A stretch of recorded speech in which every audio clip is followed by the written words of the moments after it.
what happened? She would say, I want to do this. And I'd say, well, I want to do that. And I'd be thinking, well, but I'm the boss. But here's the thing, I would always pay a price one way or the other, right? like maybe she'd say okay because she had to, but then next thing you know, when we got back home, I'd be getting the cold shoulder, because she had leverage in the relationship that went beyond the money that I paid her to do that job, or we had other connections, other assets in our lives that went beyond just the financial assets of that business. And so my point in saying all this is to say to you that most of your assets are not related to money. Most of the things that you have, most of the variables that are shaping which choice is the right one are not just the financial choices, and it goes back to things as simple as people who will uproot their whole entire family and go live in Alaska or someplace because daddy got a better job, and your daughter's miserable now and she's suicidal, and your son's out, in the streets doing God knows what because your kids are mad and your wife is mad at you because she's not happy anymore. If you make an economic decision and you're not factoring in all those other things, then you're gonna make the wrong choice. So when people say things like, "Oh, it's just business," like, because I've gone through that, I now that I see things different, like it'll be something where, you know, I'll say to somebody, I'll say, "Gosh, we really have to save money in this department, but I'd have to fire my cousin, and I don't want to do that. So I guess I'll just take the loss, or I'll just have to, do something I don't want to do." And someone will say, "Well, it's just business." Like they'll understand it's just business, and that's just not the case. There's a lot of money is a tool. Money is not the leader of your life. Money should be the tool that enhances the things that matter the most in your life. And another thing that people say all the time is they say the financial decisions have to be rational, they can't be emotional. I think that's wrong. I think emotions do matter. I think that, I mean, obviously you have to balance that, right?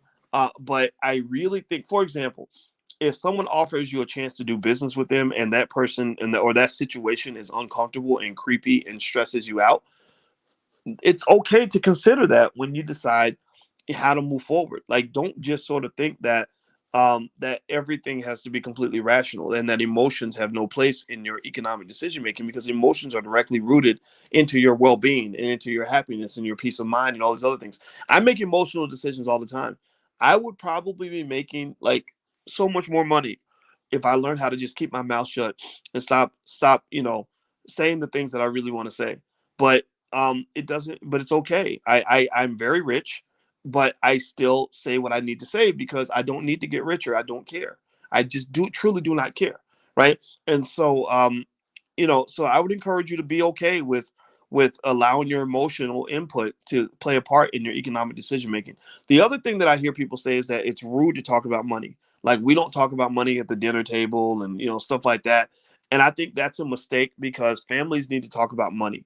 Money is one of the biggest factors in your life. It is the decision maker in almost everything that so many people do. Like, again, it starts every day of your life. You don't even have the freedom to pursue life, liberty, and the pursuit of happiness because happiness might be on the other side of town, but you can't pursue it because you got to go to work that day, right? Some capitalist told you, no, you don't have the right to pursue happiness. I do because I have enough money, but you don't because you're struggling. So you've got to come and work for me in the factory while I go and pursue happiness with my kids, right? So this idea that we don't talk about money, in our family, and it's rude to talk about money, I think that's kind of silly. I really do. I think it's kind of crazy that we have families that will spend their time talking about everything else under the sun, but won't talk about the number one variable that's going to cause everybody to be super stressed out on Monday morning.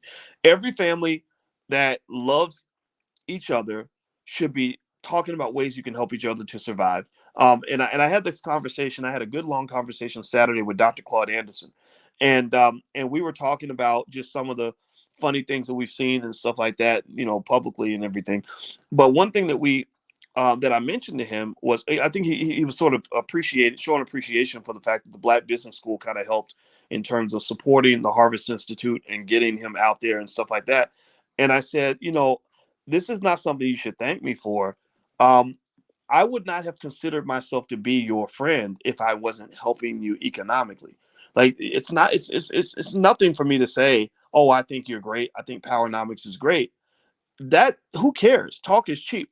And that's the biggest challenge that he had with Powernomics, because all these years he's done this great work and done work that literally no one else is doing. And so many people will call him, celebrities with millions of dollars in the bank will call and say, oh, I think Powernomics is great. I love what you're doing. But none of those people will write a check. And I said, no, to me, economic maturity means that I'm going to take accountability to make sure that I don't just say that I love you. I'm going to show you that I love you. So I would have felt like a miserable failure if I had not been able to put hundreds of thousands of dollars into the Harvest Institute and by helping you sell your books and everything else, because that's the least I can do for something and someone that I believe in at such a deep level, right? And that's an important, that's a cultural value that sometimes it's missing. It's missing in the Black community sometimes because people push victimhood so hard, and when they push you to be a victim, you see yourself.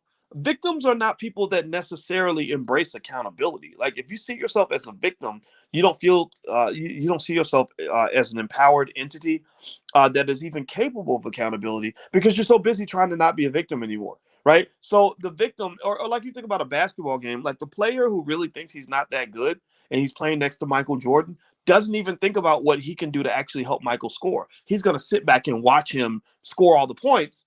And he's going to think, well, I'm not very good. I can't do anything. Well, yeah, you can do something, right? You can help out. You can play defense. You can box out. You can get a rebound. You can do something, right? And I think a lot of times with our community, this is what we were actually discussing. Is I said, no, I said when I saw how great Powernomics was, I said I absolutely must. It is my order. I've been ordered in my own mind to make sure that I do everything I can to make sure that this is successful.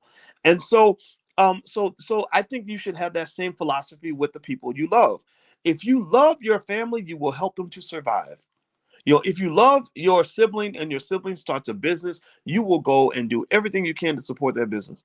Right? If you love your children, you love your parents, you love your friend. If you say I'm your friend and your friend, you know your friend is in an economic struggle, then you're going to talk about ways to overcome that. You don't have to necessarily do business together, but this idea that we're going to sort of passively sit back and watch each other fail is a ridiculous way to see the world. Okay, so no, with Powernomics, I wasn't going to sit there and he said it publicly, Dr. So I don't think he mind me repeating this, but he said the Black Business School has actually supported him more than any other celebrities or anybody that's ever reached out to him. And I said that's a damn shame, because I know some of these celebrities are signing 10 million, 20 million, $30 million contracts with white owned companies. Why can't they go and write a check for $2 million to the Powernomics Corporation so you can go do the work that you're doing that they claim to love so much?